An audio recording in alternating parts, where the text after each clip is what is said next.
중국에서는 결혼 풍습이라는 게 있는데 재벌집에서 아들, 딸 사는 한국집을 서울 변방에 저런 허름한 집을 해줬을 리가 없다라는 겁니다. 뿅. 유튜브 시청자 여러분들 반갑습니다. 인중입니다. 자, 여러분도 함소원 진화 부부 잘 아실 겁니다.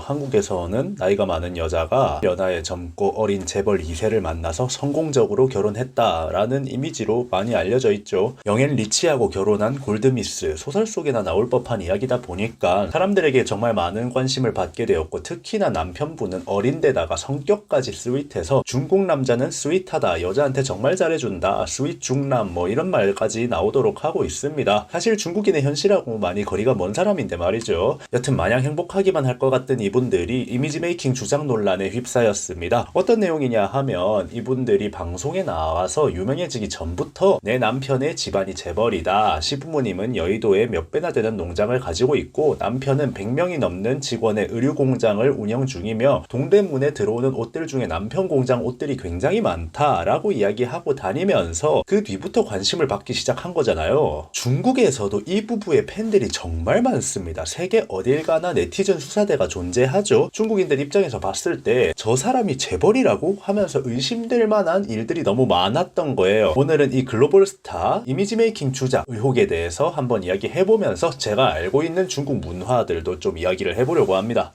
뿅. 일단 중국 네티즌이 알아낸 바로는 첫 번째로 이 부부가 살고 있는 광저우에 비싼 신혼집이 있잖아요. 정말 어마어마하게 좋은 집으로 나옵니다. 그런데 그 집은 자가집이 아니라 200만원짜리 월세집이라고 이야기를 하고 있습니다. 그리고 TV에까지 나왔던 시부모님의 별장이 에어비앤비에서 빌려서 가는 별장이라고 하죠. 한마디로 자가가 아니라 다 빌려서 가는 곳들이다 라는 이야기인데, 우리 입장에선 사실 신혼집을 월세로 살고 있다 하는 건 크게 이상한 게 아니에요. 거기다가 월세 200만원이면 굉장히 부유한 사람들이 사는 곳이 맞죠. 그런데 이거를 중국인들 입장에서 봤을 때는 아무리 생각해봐도 재벌 2세잖아요. 여의도에 몇 배에 달하는 농장을 가지고 있는 집안이고 본인도 의류 사업을 크게 하고 있으면서 방송에까지 나오는 신혼집을 월세집을 산다? 아무리 검소한 재벌집이라고 해도 이러지 않을 거라는 이야기입니다. 그리고 진짜 재벌집이라면 광저우에 있는 집인데 중국 부동산 상승률도 한국을 뺨치고 장난이 없는 수준이기 때문에 사두면 그냥 오르는 거거든요. 아들내미 신혼집에다가 진짜 재벌집이라면 월세를 할 바에야 사두면 오르는 광저우 부동산을 생각했을 때 자가로 분명히 집을 사줬을 겁니다. 그리고 여기서 깨알 지식을 하나 알려드리자면 중국은 한국처럼 아들 신혼집 사준다고 그게 상속으로 취급돼서 증여세를 내고 과세를 내고 해야 하는 그런 부분이 없습니다. 왜냐면 사회주의 공산당이다 보니까 모든 사유재산에 대한 개념이 법적으로 없기 때문이에요. 일정한 몇몇 상황에만 과세 행위를 규정해서 증여세를 부과하는 경우가 있지만 기본적으로 상속세랑 증여세가 없는 나라입니다. 그러니까 세금을 내지 않아도 되는 저 상황에 저 정도 집안이면 월세를 낼 바에야 집이 작아여야 한다는 이야기죠. 한국으로 치면 부산 센텀시티나 강남권에 신혼집을 차리는 건데 부동산 상승률을 생각을 안 하고 오히려 손해를 봐가며 월세를 살고 있다라는 이야기입니다. 중국인들 입장에서는 쟤네들이 진짜 재벌 맞아? 라고 생각할 수 있는 부분인 거죠.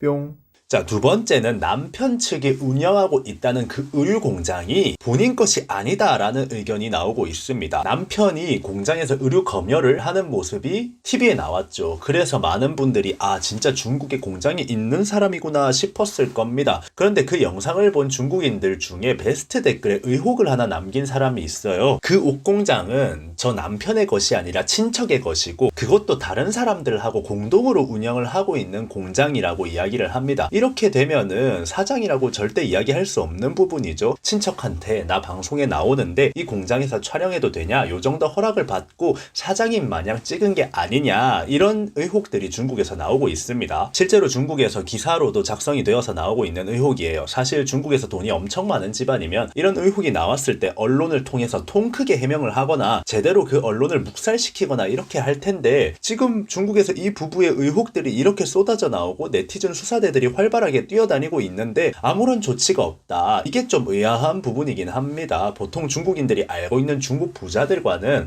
어떤 문제에 대해서 직면하는 그 반응이 너무 지금 다르거든요.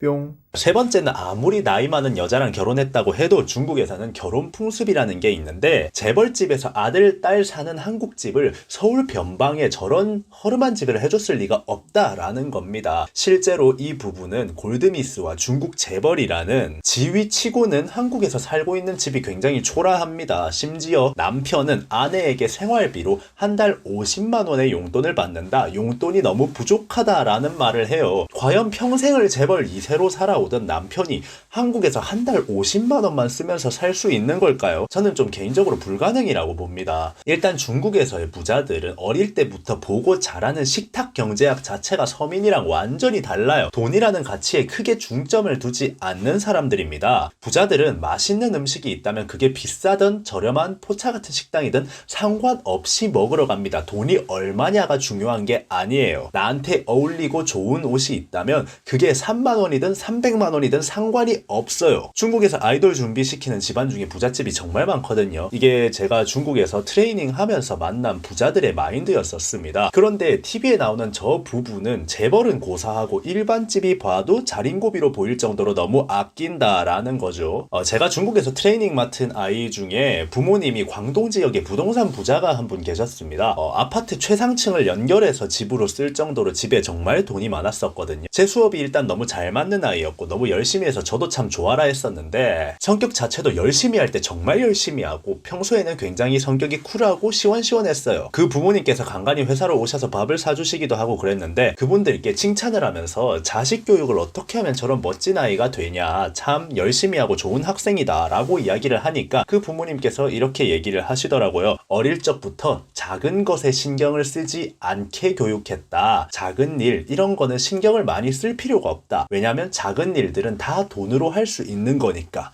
하지만 큰 일이 있을 때는 아무리 힘들어도 그걸 버텨낼 수 있어야 한다고 가르쳤다. 왜냐하면 큰 일은 돈으로 할 수 없는 것이기 때문이다. 저는 저 말을 듣고 와, 이게 진짜 부자된 사람들의 마인드구나 이런 걸 정말 많이 느꼈어요. 아이돌이 되기 위해서 춤을 추고 실력을 늘리고 노래를 배우고 이런 꿈을 이루기 위해 노력하는 건 돈으로 할 수 없는 거죠. 아무리 비싼 선생 쓴다고 해도 본인이 못 버티면 끝이니까요. 이렇게 돈으로 할 수 없는 부분은 어떻게든 버텨내라고 가르치고 돈으로 할 수 있는 거는 작은 일이다 라고 가르쳤다는 거죠. 그러니까 애가 엄청 열심히 하면서도 성격 자체가 굉장히 쿨했던 거죠. 제가 중국에서 만난 학생 부모님들 중에 진상이 정말 많았었는데 이분들은 진짜 괜찮은 분들이다, 멋있는 분들이다 라고 개인적으로 생각하거든요. 여튼 중국 부자들의 마인드가 요런 마인드였다라는 거죠. 돈으로 할 수 없는 것에 대한 가치가 높다, 돈의 가치 자체는 크지 않다라고 이야기한다는 겁니다. 그런데 이 부부 같은 경우는 인스타그램으로 유명세를 이용해서 공동구매를 하고 18살 연하의 남편은 한 달 50만 원으로 살아가며 육아에 집안일에 한국에 있을 땐 방송 촬영하는 날 말고는 집 밖으로 나가지도 않고 게임만 하고 그러고 살죠. 제가 봐도 좀 중국 재벌의 마인드, 중국 재벌의 삶과는 너무 거리가 멀어요.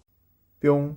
그리고 이제 중국에서는 결혼할 때 여자 집에다가 현금을 주는 문화가 아직 많이 남아있거든요. 중국에서도 비혼주의자들이 지금 엄청나게 많이 늘어나고 있는데 그 이유 중 아주 큰 부분을 이 문화가 차지합니다. 작년에 중국 뉴스에 나올 정도로 정말 유명한 문화인데 작년 기준으로 평균적으로 30만 위안, 한국 돈으로 5천만 원 정도를 여자 측 집안에서 원한다고 조사가 나온 거예요. 중국에서 4년제 대학을 나와도 초봉이 한국 절반에도 못 미치는데 결혼하려면 여자 측 집안에서 5천만 원을 달라 한다 이거죠. 그러니까 결혼을 하기 싫다는 비혼주의들이 생겨나고 있다. 이게 진짜 중국 뉴스에 나왔었거든요. 그런데 중국 재벌집에서 자기 아들 결혼하는데 그것도 해외로 나가서 사는데 좁아 터진 여자 측 집에서 살게 한다? 자기 아들이 용돈 50만 원을 받고 한 달을 산다? 이게 말이 안 된다는 거예요. 자, 이런 식의 그 중국 문화와는 너무 맞지 않는 재벌의 삶 때문에 중국인들이 정말 여러 가지 의혹들을 쏟아내고 있습니다. 이렇게 중국인들이 제시한 문제들이 이제 한국에서도 막 퍼져나가고 있는 상황인데 진짜 이런 의혹들이 사실이라면 이 부부는 방송에 나와서 유명세를 얻기 위해 결혼을 한 후에 이런 부분들을 짜맞춰서 엄프를 했다는 이야기겠죠. 방송에 나가고 유명해지고 하면은 분명히 돈을 많이 벌게 될 거니까요. 실제로도 중국에서까지 유명세가 있는 부부니까 마음먹고 돈을 땡기려면 손쉽게 돈을 벌 수 있는 부분이었겠죠. 그런데 일단 제 경험상 남편인 진화는 중국에서도 한국에서도 아이돌을 준비를 했었거든요. 아이돌 준비하는 중국 한국 집안 중에 막 서민층이 없긴 했어요. 나름 좀 잘 사는 집안이기는 분명히 할 겁니다. 하지만 또 그것과는 맞지 않는 저런 궁산맞은 모습들이나 중국인들이 제시하는 여러 가지 의혹을 보면은 중국 부자랑은 너무 다른 모습들이 많아서 충분히 나올 수 있는 의혹이라고는 보여집니다. 여러분들은 이 사건에 대해서 어떻게 생각하시나요? 지금까지 인중이었습니다.